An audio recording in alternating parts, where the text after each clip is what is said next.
नाशिकमध्ये आज राज्याचे मुख्य सचिव राजेश कुमार यांनी रामकुंड परिसरासह विविध विकास कामांची पाहणी केली. 2027च्या कुंभमेळ्याच्या पार्श्वभूमीवर ही पाहणी विशेष महत्त्वाची ठरली आहे. राज्याचे मुख्य सचिव राजेश कुमार आज नाशिक दौऱ्यावर आले होते. दुपारी विभागीय आयुक्त कार्यालयात आढावा बैठक घेतल्यानंतर त्यांनी द्वारका परिसर, अमृतस्नान, पर्वणी मार्ग, रामकुंड, काळाराम मंदिर, सीता गुंफा आणि स्मार्ट सिटी नियंत्रण कक्षाला भेट देऊन प्रत्यक्ष पाहणी केली. मुख्य सचिवांनी सुरू असलेल्या कामांना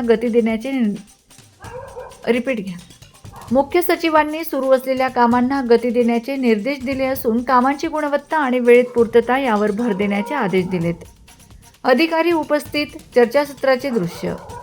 या पाहणी दरम्यान ग्रामविकास विभागाचे प्रधान सचिव एकनाथ डवले, नियोजन विभागाचे प्रधान सचिव सौरभ विजय, गृह विभागाचे प्रधान सचिव अनुप कुमार, विभागीय आयुक्त डॉक्टर प्रवीण गेडाम, कुंभमेळा प्राधिकरणाचे आयुक्त शेखर सिंह, मनपा आयुक्त मनीषा खत्री, जिल्हाधिकारी आयुष प्रसाद तसेच जिल्हा परिषदेचे मुख्य कार्यकारी अधिकारी ओमकार पवार आणि पोलीस उपायुक्त किरण कुमार चव्हाण उपस्थित होते.